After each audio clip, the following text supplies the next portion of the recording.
Today we have a crazy story of entitled parents trying to force their adult kid to get rid of his guinea pigs. We'll get into that in a bit, but first, my entitled father and the N64. Being the kind of man he was, you'd think my father would have hated things like video games, but somebody got him to like them in the 90s as he slowly started losing all his friends because he was just a complete jerk to everyone but my mother. It started in the mid-90s when he got his hands on a Super Nintendo. Now, my parents were not poor. Both my father and mother worked and they'd had a paid-off inherited house. They were just cheap about everything other than going out drinking unless it was something either of them really wanted badly enough. And my father was also the type who had to just try and take things from me, as my prior posts show with my cars. But if he couldn't take something from me, sometimes he would go out of his way to try and get the same thing for himself. After I bought my second car and registered it in my name to get away from my folks and their need to take away any vehicle I had, I bought an old camp trailer off my boss, fixed it up with the help of friends, and then convinced my uncle to let me move it into his backyard. I spent most of the 90s living there. And I inherited my uncle's house when he passed away from lung cancer in 2000. But this story about the N64 specifically goes back to 1997. In 97, I bought a brand new N64. I liked and still do like that system, and I had friends with them too. And we had fun playing games like Mario Kart, Mario Party, Super Smash, etc. Some of us in the 90s, me included, enjoyed playing Pokemon Red, Blue, and Yellow for the Game Boy, despite no longer being kids at the time. I miss those days where kids and adults would all group up playing Pokemon on Game Boy by the mall, and we'd battle and trade Pokemon. But as I got older in my 20s and got more responsibility, the less time my friends and I had for it. I got into Pokemon Go when it came out and a similar thing happened. People were grouping up to catch Pokemon and talk, but after a few months, most of the people left, and I gave it up. Back on topic, after my uncle died, I met what I thought was a good woman and got married. So video games kinda left me behind till after I got divorced. Now, I said before that my father liked video games despite his age. Most people I knew from his generation could care less about video games or couldn't stand them. Even a VCR was often beyond their understanding, but my father gravitated to video games anyway. He didn't seem to give a crap about me playing an original Nintendo, but he started to show interest when I bought a Super Nintendo after moving out. He decided he was gonna buy one too for no reason other than to copy me and see what all the hubbub with the video games was about. Next thing I knew, he was addicted to them. He even subscribed to Nintendo Power. My father did steal a few games from me by borrowing them and refusing to return them. I recall he refused to return my copies of Earthworm Jim and Booger Man, as well as a sports game I didn't really like anyway. But something really changed when I got the N64. I said before in one of my previous posts that I never set foot in my parents' house again after moving out, but they did set foot in my trailer on occasion. They stayed away for about a year because my uncle had them trespassed once, but once they got bold again, they would come by once in a while demanding something from me, usually that I come do things for them or be their designated driver so they wouldn't have to pay for a taxi to take them to and from the bar. I bluntly refused. I was already doing all my uncle's yard work, which was part of the reason he rented his backyard to me. I didn't need them sucking me back into doing free labor, which I said to their faces. Life basically stayed like that until I bought the N64. The arguments we had over my father refusing to return some of my Super Nintendo games were minor compared to this. In 97, I bought the N64 brand new along with several games. One of the ones I remember most fondly was Star Fox. I got used to gaming with headphones because my landlord uncle didn't like noise, but my father would pound on my trailer door loud enough to make me hear it. I can't really remember what he was there for that day, but my mother had apparently come knocking first and I couldn't hear her. Of course, my father tried to shove his way in to scold me as soon as I unlocked the door, but I wouldn't let him in. But he could easily see the N64 from where he was. He pointed and asked about it, and I said it was the latest Nintendo. He demanded to play it. I said no. We got in a fight, and then he tried to force his way in to grab the whole console. But I was stronger than him by then and easily shoved him back out. He called me one of his usual insults and then left. He came back later pounding on my door because he'd went to see how much an N64 itself cost. That wasn't including the accessories, memory card, rumble pack, games, second controller, etc., and later down the road, the expansion pack. My old man came back furious I dropped so much money on something. I told him to screw off. I earned the money, I could spend it how I wanted. I got to see that big vein on his neck pop out as he turned red, and he started raging at me that it was too expensive for him to get one, and then he started demanding I share mine. I told him this was just like the situation with my car all over again. I was not gonna give it or share, and he was just gonna have to get used to that. He spent weeks angry at me about it. And then he went out and bought his own N64. He bought all the same things I did, which was the system, 3 games, a second controller, a memory card, and a rumble pack. Altogether, it was around $500, if I remember right.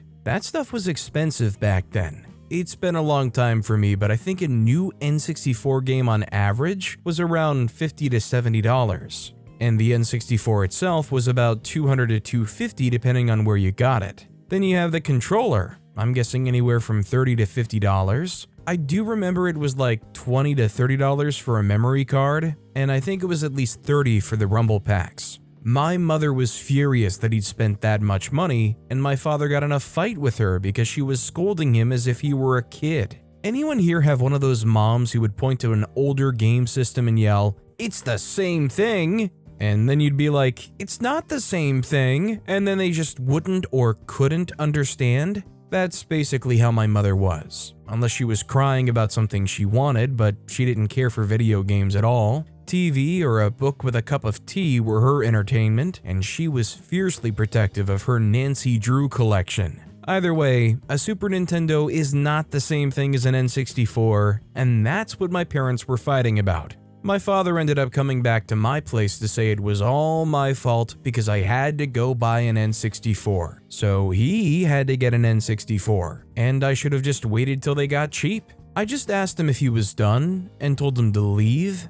I didn't make him go buy anything. That was all him. He looked like a tea kettle boiling over. Then he kicked something, hurt his foot, blamed me for it, and left with a limp. After that, he denied ever buying the N64 just because I got one, but he did demand that I loan him my new games from time to time. But I always refused because I knew I would never get them back if I let him borrow them. I did allow him to borrow a terrible third-party controller though. I certainly never got that back. He broke it and then tried to pretend he never had it. My old man did get the GameCube later on as soon as it came out too, but he didn't really go for any other consoles after that because he was getting old and his hands would hurt from gaming too much. I still fire up my old systems from time to time, especially since I live alone now. I'm divorced, my kids are adults out living their own lives, and my parents are both 6 feet under, so I have the time now. Well, OP has the time now until their hands start getting old when they're just doing a gaming session. I think I'm just glad that when I was a kid, my parents never had the concept of, "Oh, well, it's the same thing." I mean, to be fair, they might have said something similar kind of in jest like, "How different is it really?" But they believed my childish enthusiasm about it. It's so much better. It's the best thing ever. And also, I totally get OP on my parents were never really into games, but I will say the one thing they were very, very fond of was the Wii, and specifically golfing in Wii Sports. They loved that. Guy you met online commented quoting the "it's not the same thing" discussion, writing,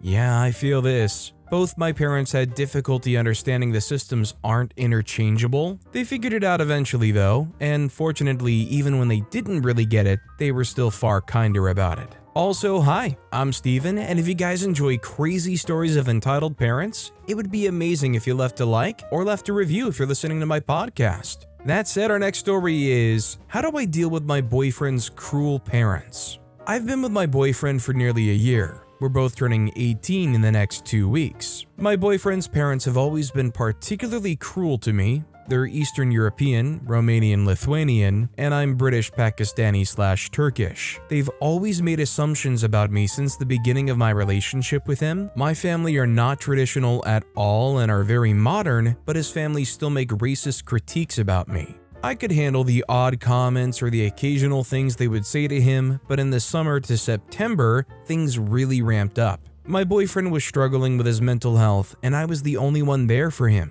In September, he took a major dose and was in a coma. That night he called me and I eventually called 999, but his family blamed me for it. They went from saying thank you for calling the ambulance, you saved his life, to then saying he did it to impress me. They later sat me down and screamed at me for 2 hours. They said that I was to blame for the family's trauma. I've gone through a lot of hardships in my life, which they pried about, and I hesitantly answered. After they asked me questions about all the trauma I've been through, they said that I asked for every bad thing that has happened to me. I wanted it all to happen, and now I want to bring trauma on their family. They were never there for my boyfriend when he needed them, but I was, and they can't see that. They then tried to turn him and his siblings against me, saying that I didn't call the ambulance and saying I pushed him to do it. Much of my conversation, one-sided screaming match with them, wasn't actually about my boyfriend's attempt. It was focused on demoralizing me and being cruel to me. Ever since then, I've been uncomfortable approaching them, being near them, or going to the house. But my boyfriend is more comfortable at home. When I go over there, I don't say hello or bye to them. I know this is impolite, but before they sat me down and screamed at me, I always made an effort to say hello and goodbye. And I try to avoid all interaction with them. They consistently stalk me on social media even though I'm private on everything, say horrible things about my appearance and me, make out like I'm a manipulative, vindictive girl instead of a child, and constantly try to turn my boyfriend against me. I could initially dismiss this, but I've now heard that they're saying I treat their house like a hotel and they're going to ban me from seeing my boyfriend and won't let him come and see me. As my avoidance towards them hasn't worked, I'm unsure about what to do.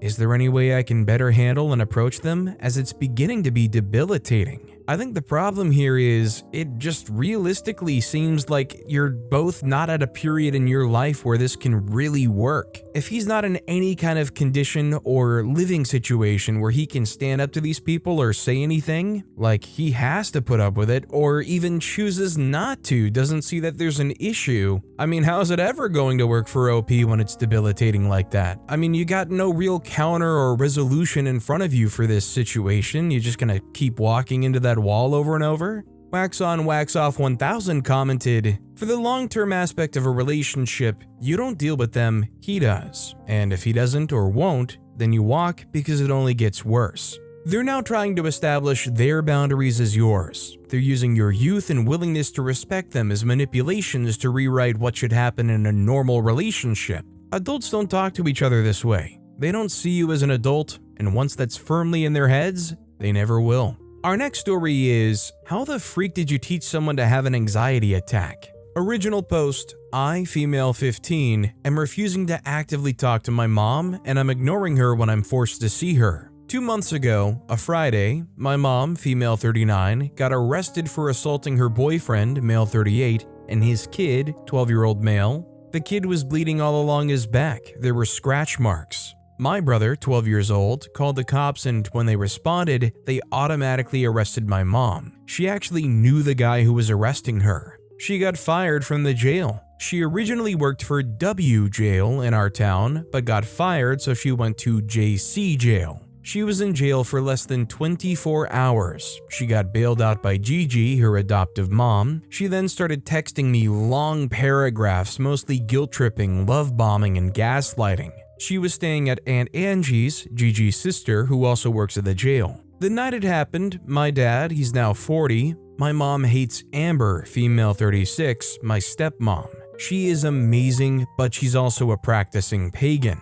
They also have the same name, Amber, so Amber is petty and blunt, perfect for my dad who's soft-spoken but very determined. They've been my rocks through all of this, including my boyfriend, male 15, and my best friend, female 15. My brother went back with my mom and she deleted photos and videos off my camera. I had taken photos of the kids' injuries and had gotten a very muffled recording of the whole thing. She essentially started to make fun of me for getting angry at her. She also brought up how I tried to unalive myself a few nights before it went down. I'd ate glass. I've done similar before, but that was when I was 11 to 12 due to my parents' divorce, and I was dating my ex-girlfriend who was encouraging me to do so with her. My mom has also lost her job at Meridian. She was a social worker. I don't know her job right now, but she's getting charged with 4 separate things, including her hitting me and busting my lip. She's been acting crazy when I'm there. If I say no, my dad could go to jail. Update, I hate this year. So this year, has sucked as above, but literally, what life? This is the reason I'm not a Christian, because if God was real, he would have helped. No hate against the Christians. My boyfriend is a Christian and I'm pagan/theistic Satanist. So basically, this year in a summary, a tornado went through our town, destroying multiple homes and injuring a pastor, which he later died due to his injuries.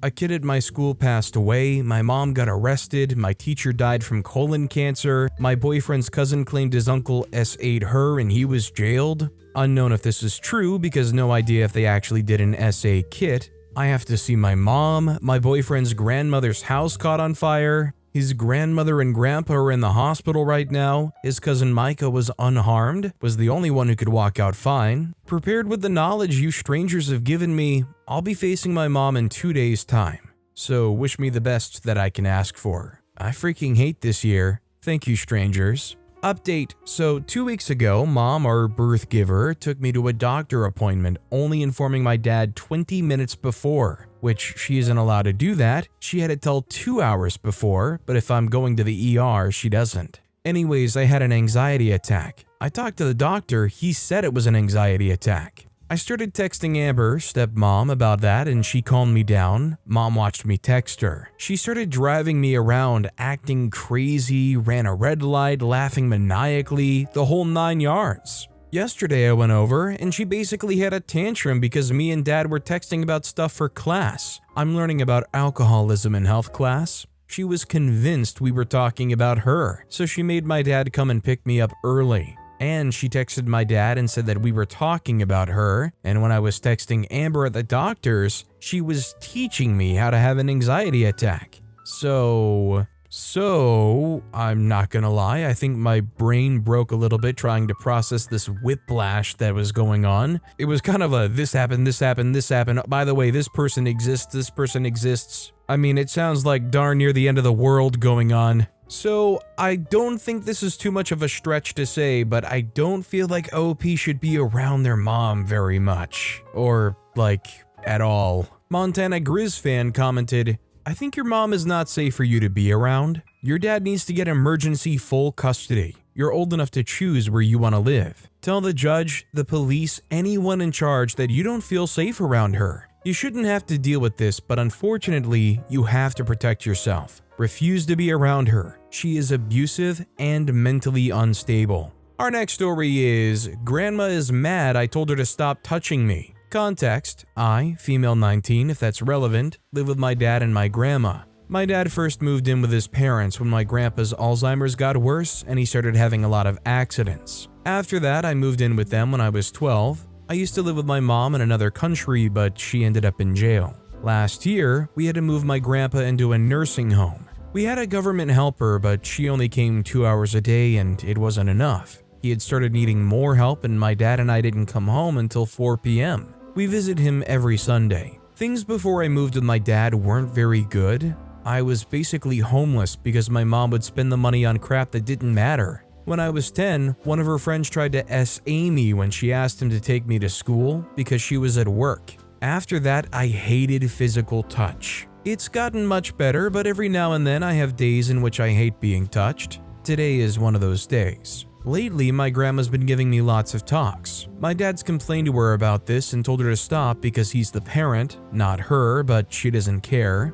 The incident, I was on the couch waiting for my dad to finish smoking so we could leave to visit my grandpa. My grandma saw me and sat on the arm of the couch and grabbed my leg, hard and close to my crotch, and started rubbing my arm, also hard. I tried to get her hands away from me, but she gripped me harder, and when she started giving me a talk, I told her to stop touching me and she looked at me offended, stopped touching me and left while muttering stuff like, "This is the last time," and for me to remember that. Now we're at the nursing home and we're not interacting much, but when we do, she treats me like crap. Edit, I appreciate all the support you've given me and all the advice, but I think some of you have let your mind wander too much. Some of you are acting like she should be put on a hooked up offenders registry. What she did was wrong, yes, but you guys are acting like she's SAing me. When I said that she grabbed my leg near my crotch, I meant that her hand was too high. a good 10 centimeters from my crotch. Not that she was 1 millimeter away from insert unnecessarily detailed act here, which some messages I've received seem to believe, and also she didn't grab me there in a creepy way. She was facing me on the arm of the couch, aka opposite from where the couch was facing. When I said she grabbed my butt, it was a soft pat, which is normal in my country, which I know for some, it's very weird. When I told her I didn't want her to do it anymore, she stopped. Anyways, I hope this doesn't come off as rude, but I would appreciate it if you stopped speculating. She's not a woman with intentions too horrible to even mention. She's an old bench with no sense of boundaries, who is a bit of a narcissist. Well, I mean, all things considered, I'm glad that OP in their update clarified it's not, anything more serious than what it seemed. And one of the most important things, when OP said, "Don't touch me," they respected that. So yeah, they're an old bench, but hey, at least they're not laying their hands on you. GodsGirl64 commented, "If you don't want to be touched, then she needs to respect that. Any unwanted touch is assault. Avoid her as much as you can." Is she possibly having issues with dementia? This doesn't excuse her behavior, but it might help to explain it. If you work and aren't in school, then start saving to move out. I would also strongly recommend that you find a therapist to help you resolve all the issues that linger from your early life. Even if you don't completely recognize or understand how you were affected by the actions of your mother and the people she brought around you, the effects are there and they can really interfere with your life down the road. Good luck. Our next story is, in-laws told autistic husband to get rid of his guinea pigs. Bro, I can't frankly even compose myself, I'm so freaking mad. So my husband, 29-year-old male, is autistic and super attached to his guinea pigs. There has been a fly infestation in the house long before we moved in with my husband's parents, because they have a backed up garbage disposal always filled with rotting food. Today, my in-laws cornered my husband in the kitchen right after we got home from work, and father-in-law started yelling that there's flies in the house because of the guinea pigs, so that the flies would go away. He did not specify how he thought the flies would just vanish. It's been only a few hours and my husband is freaking devastated.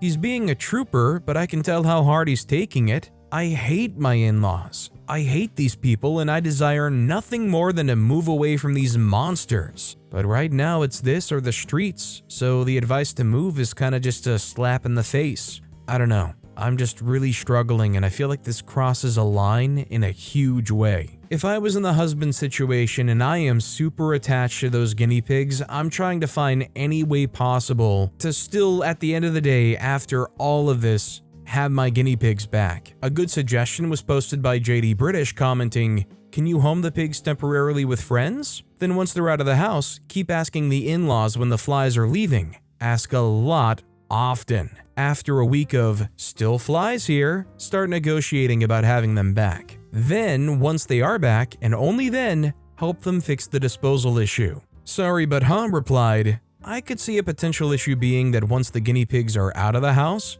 there will be a slew of excuses and reasons as to why they can't or shouldn't come back. Maybe straight up denial, a la, 'See, the flies are way less already.' With reasonable people, your strategy is great, but I'm concerned the in-laws aren't the reasonable type." Our next story is, update, my mother is coming to visit me and I'm scared of how she'll behave. My husband and I will drive her to the airport first thing in the morning, then head somewhere and spend the weekend together because all of this was too stressful. I brought it upon myself. I had a small inkling of hope that she would change once she got here. At first, it seemed so. But then, boom, out of nowhere. She was supposed to arrive Monday, but her first flight got canceled. They gave her the option to fly the next day or cancel her flight and fully reimburse her. That was definitely a sign from a higher power, I guess. She told me, and I wanted to tell her not to come. I didn't say anything and hoped she would back out. She arrived Tuesday evening. She was the last person to come out of the gate because it took her 20 minutes to figure out how to connect to the airport's Wi-Fi. We missed the bus, so I said all of the tickets are sold out until 9:15 p.m. We had to wait 3.5 hours. She immediately refused and demanded we took a taxi. I gave her the alternative to take the train halfway and then ride the bus the rest of the way. Nope. So I dropped a lot of dough on a taxi straight to my city 2 hours away from the airport. She did sleep in my bed the first night. A demand she had that I didn't mention in my original post was that she demanded I remove my cats. I did not. Day 1, I woke up early to head to the gym. She asked me not to go because she was uncomfortable to be alone with my husband. I waited until he left for work. My plan was to take her to a traditional folk village in the afternoon. She said she wanted to go in the morning instead. We took another taxi because she didn't want to take the bus. Overall, we had a good time. She ate what they had and kept her complaints to a minimum. Day 2, I made her an appointment to get her lips tinted and eyebrows microbladed. The artist drew in very natural looking eyebrows and chose a nice natural color. My mom hated it. "Do you not know how to do eyebrows?" she said with a tone. Thankfully, the artist/technician didn't understand what my mom said. Anyway, my mom has these god-awful TikTok filters she loves to use and aspires to look like. Think TLC's 90 Day Fiancé Silva twins faces. My mom wanted those high-arched eyebrows and big, vibrant lips. The artist and I tried to explain to her that it doesn't suit her and she might regret it. Nope, that's what she wants, so that's what she got. And man, the artist did a great job, but it really doesn't suit my mom. The big blow-up, we got home, watched a movie together. After the movie, I asked her what she wanted to eat. My husband and I wanted soup. He was on his way home and was going to pick it up from a restaurant. I showed my mom the 2 options. Since her first day, she ate Korean food perfectly fine with minimum complaints. It was either dumpling soup or hand-pulled dough soup. She said she's had Chinese dumplings, so she didn't want that because she didn't like the taste. I reminded her that we're eating Korean food. She still refused. No problem, dough soup it is. Nope, she didn't know what it was. I said the dough is the same dough used for noodles, which she ate the day before. She then said, "I don't eat that." I replied, "You did, yesterday." "No, I don't eat that. I don't know what that food is." "I told you." "No, I said I don't eat that. You can't make me eat it." "Okay, what will you eat?" "Rice and eggs." "Okay, no problem. Do you want me to make it for you?" "No, I'll do it myself later." I thought that was the end of that. Of course it wasn't. Minutes later, we start shouting about dinner. She then goes on about how she's not having a good time because I'm treating her badly. Basically, she said that since she's gotten here, I've had it out for her and have been intentionally trying to ruin her trip, that I've been disrespecting her and embarrassing her. What was she mad about? Well, I didn't put my cats out. I compromised and said the room is hers. The cat won't go in, but no promises on the cat not getting on her stuff because this home belongs to my cats too. Me saying this was offensive and disrespectful. I wouldn't let her take videos and pics of me because I didn't look or dress nice. I said she had other opportunities to do so on the weekend. She threw a fit and cried over that. I also cried over me asking her to not take pictures or videos of my home, which she did, and when I called her out over it, she said I disrespected her and cried over it. My opinion about her perm makeup hurt her feelings because she felt like the artist and I were intentionally attacking her taste and making fun of her. I would have to constantly remind her to not stomp or talk loudly because of neighbors. She took that offensively because I was bossing her around and making her do something she's not used to. My husband comes home instead of picking up food because I notified him of our shouting match. He comes home and she immediately starts crying. He checks on me first. I was in my bedroom and briefly explained what happened. He goes to her and she tells this dramatic tale. He's confused. He doesn't understand what I did wrong. She immediately calls my older brother to reschedule her flight. In the end, after she has another shouting match with my brother, where the brother starts talking about how dirty and awful Korea is and the Chinese people here are stupid and useless, when she realized I was translating, she told my brother not to talk like that. He continued to make racist comments. In the end, she had to cough up $800 to leave ASAP tomorrow. She could have changed her flight for free if she left Sunday, but she didn't want to wait that long. I'm not planning to ask for my money back. I paid for everything that she's asked for while here, but I do plan on going no contact. Sorry if this was all over the place and has a lot of errors. Edit, I forgot to mention, didn't make it to meet my in-laws. Also, I'd like to clarify, when I wrote out of nowhere, I didn't mean that I was shocked or taken aback and unaware of her personality. I meant it as like, she was doing so well and nothing caused her reaction, it just happened. We just got done watching a movie and she was mellow, and then unprovoked, out of nowhere,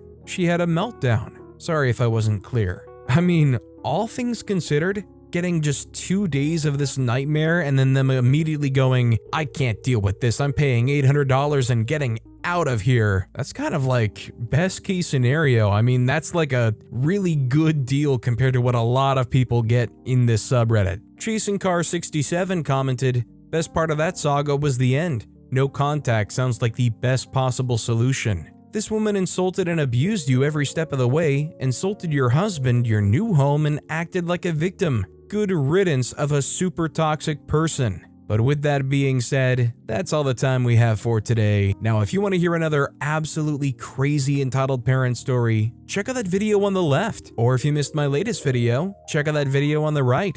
That said, I'll see you all next time with some more stories.